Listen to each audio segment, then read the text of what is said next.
Voilà, bonjour ou rebonjour pour certains. Donc c'est la suite de la vidéo numéro 4, c'est donc la vidéo numéro 5, qui est la suite de la 4 et dont le titre est les nouvelles zones hyperarides, fabriquées par l'homme, bien évidemment. Donc en fait voilà, j'ai pas pu tout vous expliquer sur la première. Donc voilà, excusez-moi, je me suis emmêlé les pinceaux. Voilà, ces zones urbaines que vous voyez, dans lesquelles vous évoluez et dans lesquelles certainement vous habitez aussi, moi c'est mon cas, euh, ce ne sont pas des villes, ce ne sont plus des villes, c'est pas vrai. Ce ne sont pas des villes, ce sont des monstres qu'on appelle maintenant, que je qualifie de zones hyper arides. Mais pire encore que le désert du Sahara, de Mongolie, ou les zones arides, hyper arides que fabrique l'homme, sont bien pires que les zones hyper arides qui sont créées dans la nature. Et je vais vous expliquer pourquoi. Alors, quand on crée une banlieue de béton et de goudron, en fait, on vire des rivières, on vire des forêts. Bon, ça, c'est un secret pour personne, mais ça paraît anodin comme ça, mais c'est extrêmement grave. Extrêmement grave.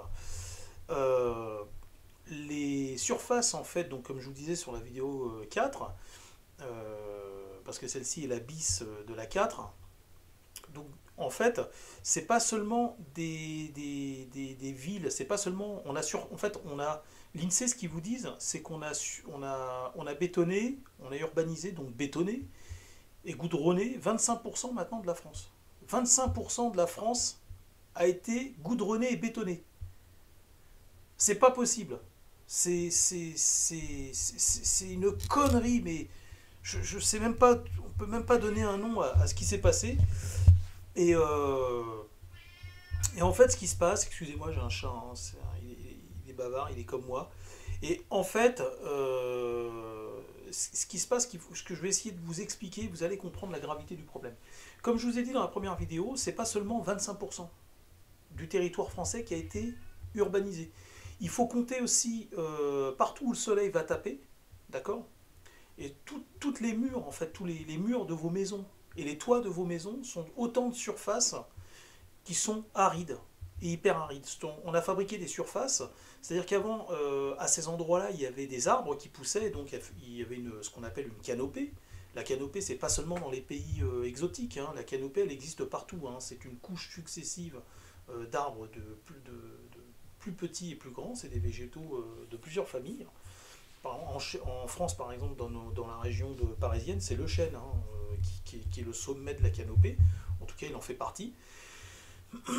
Et on n'a pas des rochers, enfin en tout cas des surfaces comme ça qui accumulent la chaleur, et qui accumulent la chaleur comme ça tout au long de la journée. Et les toits que vous voyez, vos voitures, les toits des voitures, les surfaces des voitures, c'est des millions de kilomètres carrés de ferraille, de goudron et de béton qui sont comme ça et qui font chauffer cette planète, en fait. Cette planète. Les surfaces bétonnées et goudronnées, c'est le monde du BTP qui fait ça, hein. C'est les travaux publics, voilà. Donc c'est FH, je les accuse pas, hein, mais quand même, c'est FH, Vinci, Bouygues, entre autres, euh, qui fabriquent tous ces immeubles. Et ces immeubles, la maison, encore une fois, il ne faut pas compter l'effet néfaste d'un bâtiment, que ce soit une maison ou un immeuble. L'effet néfaste ne s'arrête pas à l'emprise au sol, il comprend aussi le toit et tous les... Ah, excusez-moi, c'est un sujet qui touche aussi beaucoup mon chat. Qu'est-ce qu'il y a? Qu'est-ce que tu veux? Tu veux rentrer? Ouais, mais Coco, je suis en train de faire une vidéo, moi. Bon, écoutez, on va faire avec mon chat, hein. Et donc, c'est pas seulement 25% de la France qui a été en fait bétonnée. Il faut compter aussi les toits et il faut compter aussi les surfaces. Vous voyez, c'est presque du direct, hein. Bah oui. Coco, tu fais ta présentation, regarde. Toi aussi, tu fais partie du projet Venue du désert. Eh oui, mon Coco. Tu dis bonjour? Là, tu vas là-bas. Allez, bisous. Et donc, c'est pas seulement 25% du sol. Il faut compter aussi les surfaces de tous ces bâtiments. Voilà. Bah écoutez, on va faire la vidéo avec mon chat, on n'a pas le choix de toute façon, hein. C'est ça, sinon s'il reste devant la porte, il va se mettre il va m'envoyer qu'à 180 décibels. Donc on n'a pas le choix. Coco, tu pousses un petit peu, s'il te plaît, sans déconner. Voilà. Et donc, ce qui est très très grave, c'est que la construction de ces bâtiments, on ne saccage pas seulement le thermafrost, la première couche du thermafrost. On ne saccage pas comment on appelle ça, la terre, on saccage en profondeur la terre. Mais, mais c'est en plus, comment expliquer ça, on crée aussi des surfaces sur lesquelles la chaleur va taper toute la journée. Et, la construction, en fait, la construction de enfin, l'agrandissement de ces banlieues, de ces villes, génère une poussière. Une poussière dont vous n'avez même pas idée. Moi, mon camion, je ne peux pas laisser la fenêtre ouverte. À la fin de la semaine, j'ai 2 millimètres de poussière sinon sur le tableau de bord. Il y a une poussière et on se demande souvent comment se fait-il que les insectes disparaissent. Les abeilles, elles sont touchées par cette poussière. Cette poussière, nous, on la respire aussi. Et donc, je peux vous assurer qu'au-delà de la pollution des moteurs, des moteurs en tout genre, la poussière qui est générée par le BTP, elle est tout aussi grave. Elle fait partie aussi de ce dôme qu'on peut voir au-dessus du, comment expliquer ça, des grandes villes, des grandes mégapoles, ou même des petites villes maintenant. Même au-dessus des petites villes, vous avez des... bah alors, bah alors, pépère. Et voilà. Bon, Coco, tu vas là-bas? Il va revenir. Bon, enfin, c'est bien comme ça, vous faites connaissance avec toute la famille. Et, euh,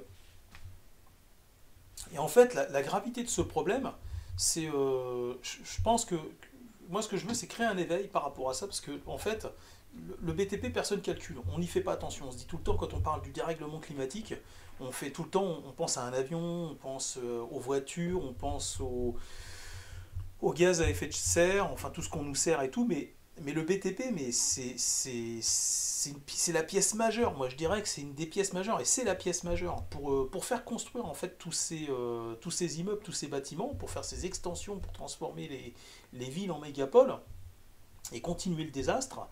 On fait tourner des moteurs. C'est des moteurs de camions qui n'arrêtent pas de se trimballer partout.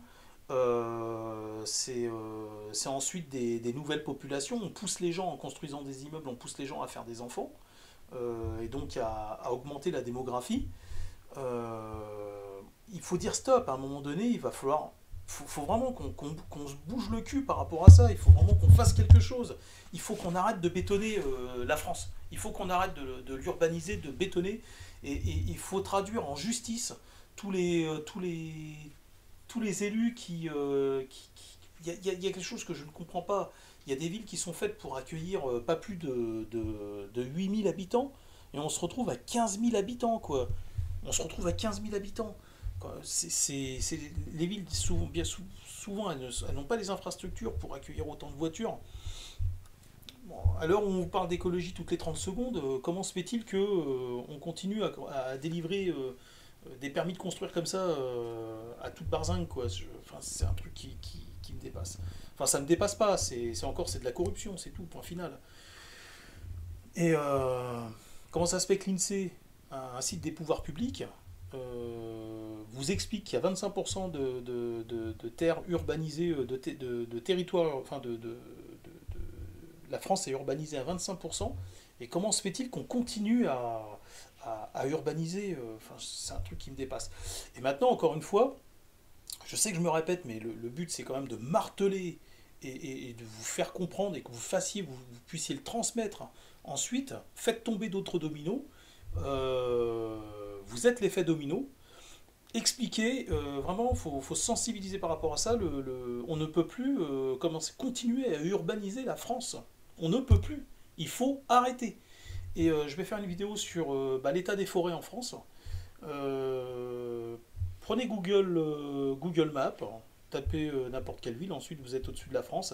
Allez voir l'état des forêts. Il y a des forêts en France, c'est des forêts. Moi, je peux pas appeler ça une forêt. Excusez-moi, je peux pas appeler ça une forêt. Vous allez voir qu'il y a beaucoup d'arbres qui sont malades au sein de nos forêts. Et le BTP lié aussi pour quelque chose, parce qu'en fait, comment on appelle ça, la poussière qui est générée par l'activité du BTP, le sable, le concassé, la grappe ciment, le ciment lui-même, quand on fait tomber un immeuble, on génère énormément de poussière, quand on en fabrique un aussi. Tous ces camions qui passent sur les chantiers soulèvent de la poussière.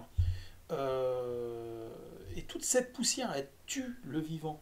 Elle tue les arthropodes, elle tue le végétal, elle nous tue aussi, elle tue nos poumons, elle nous rend vulnérables. Et elle contribue à l'effet de serre. Ça contribue à l'effet de serre. Et moi qui travaille dans le BTP, encore une fois, je vous l'ai dit dans la vidéo 4, souvent on m'a assigné à des missions, c'est-à-dire à les décharger avec d'autres collègues, des gravats, donc c'est de la terre qui est souillée par des gravats, des débris de chantier, des fois donc il peut y avoir des bouteilles en plastique, il peut y avoir des huiles, des huiles hydrauliques, bref, c'est dégueulasse. Et nous on va acheter ça dans des champs en fait, dans des champs, c'est des champs qui sont certainement réquisitionnés ou vendus par un agriculteur pour servir ensuite de station de déchets.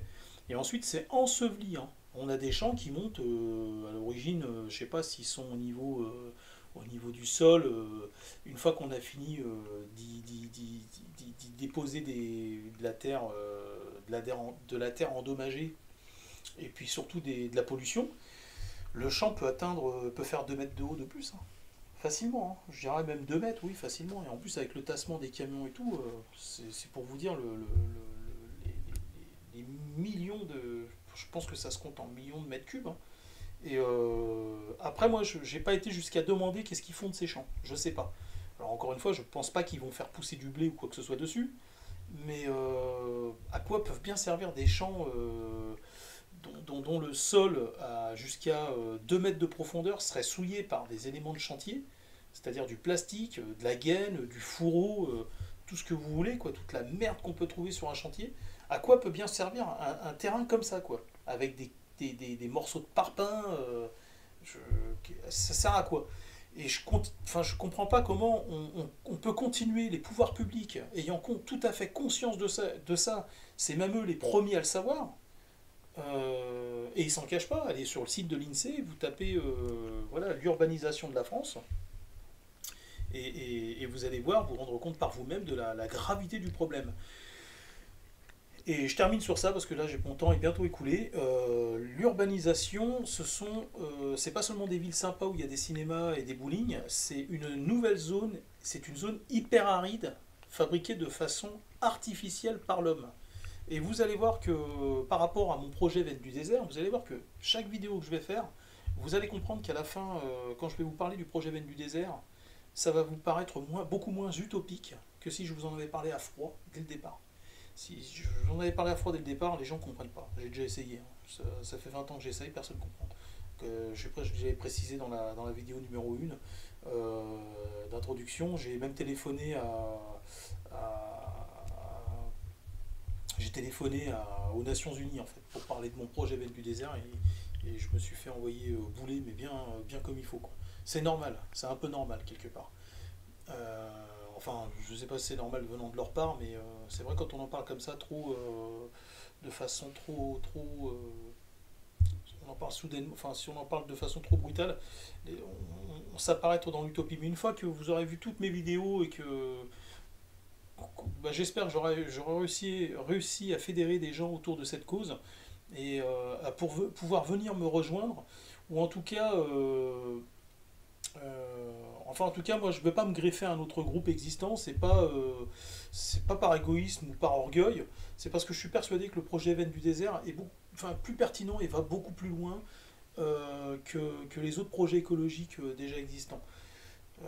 Enfin voilà, bon écoutez, sur la prochaine vidéo je vais vous parler de l'état des forêts et des rivières de France et les conséquences aussi que ça a sur nous. Et vous allez voir que tout est lié. Hein. L'état de nos forêts et de nos rivières, il est directement, il résulte en fait du BTP. C'est le BTP. C'est l'activité humaine et les constructions. Je vous dis à bientôt parce que ma vidéo va se terminer. Hop là, à bientôt.